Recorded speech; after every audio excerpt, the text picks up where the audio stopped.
Its talons are as long as a grizzly bear's claws. Its grip can close around a body the size of a small deer's leg. And it lives above you, in the tops of the tallest trees, where the leaves are so thick the ground never sees the sun.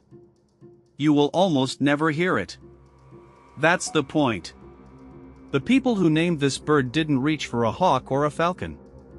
They reached for a monster from Greek myth, a winged thing that carried the dead away. This is the harpy eagle.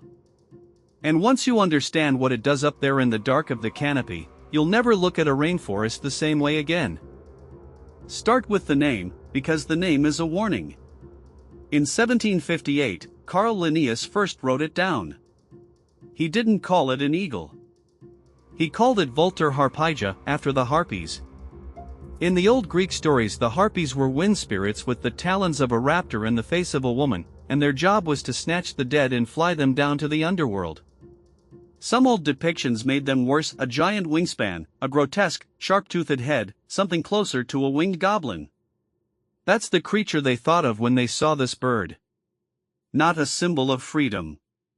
A thing that comes down out of the sky and takes you. And here's the part that should sit with you: the bird earned it. Let's talk about how big it actually is. A female harpy eagle weighs between 6 and 9 kilograms, 13 to 20 pounds. One in captivity, named Jezebel, hit 12.3 kilos. That's the weight of a large dog, sitting in a tree, watching. The males are much smaller, the females can be over a third heavier. Its wingspan reaches more than 2 meters, over 7 feet across. But here's the strange thing. For an eagle that huge, the wings are actually short.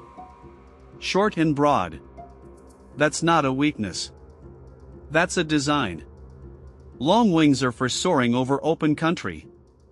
Short, broad wings are for turning hard between tree trunks at speed. This bird isn't built to drift. It's built to weave through a maze of branches and hit something that never saw it move. Now the weapon. The legs of a harpy eagle are as thick as a person's wrist. And on the end of them are the talons. On a female, the rear talon can reach 12.3 centimeters, nearly 5 inches. That is longer than the claws of a grizzly bear. Read that again. A bird has claws longer than a bear's. Those talons aren't just for holding on. They're for crushing. The grip closes with enough force to snap through bone. It doesn't fight its prey. It doesn't wear it down. It arrives, it clamps, and it's over. The animal usually never even understood what happened. And it all comes out of a place where you'd never think to look up. Here's how it hunts, and it's the quietest thing in the forest. Away from its nest, the harpy is almost completely silent. It doesn't circle overhead screaming like the eagles you picture. It sits. It perches high on an emergent tree, one of the giants that punch up above the rest of the canopy, and it watches the world below for a long, patient time.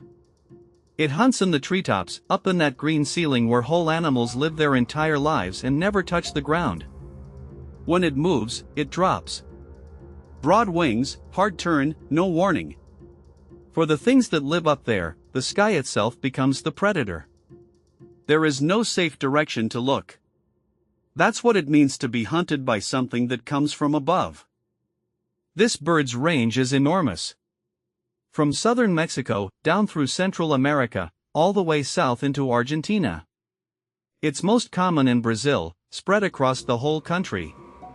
It keeps to tropical lowland rainforest, usually below 900 meters, hidden in the tallest trees.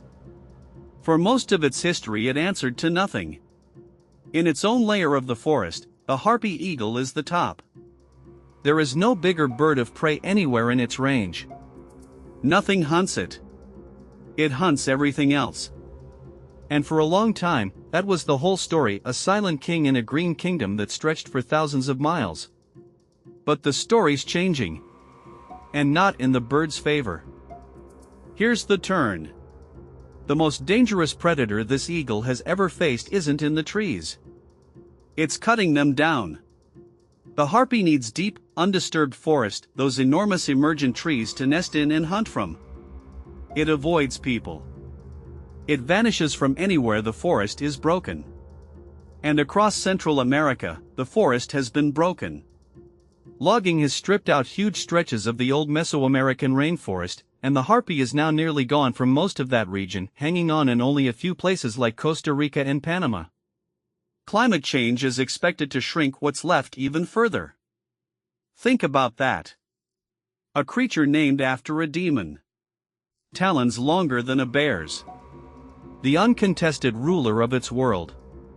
And it's disappearing, not with a fight, but quietly, tree by tree, the same way it lived. So here's what stays with me. The harpy eagle isn't a monster. It's a predator doing exactly what millions of years shaped it to do perfectly, silently, from a place we never think to look. The real horror isn't the talons or the drop or the crush. It's that the most efficient killer in the whole rainforest can be undone by something as slow and quiet as a chainsaw at the treeline. Somewhere right now, above a shrinking patch of forest, one of them is still up there. Watching. Waiting. In a kingdom that's getting smaller every day. And the thing that named itself after a creature that carries away the dead, it might be the one being carried off next. If this one got under your skin, subscribe. We go deep on the predators most people never look up to see. Tell me in the comments, what should we hunt down next?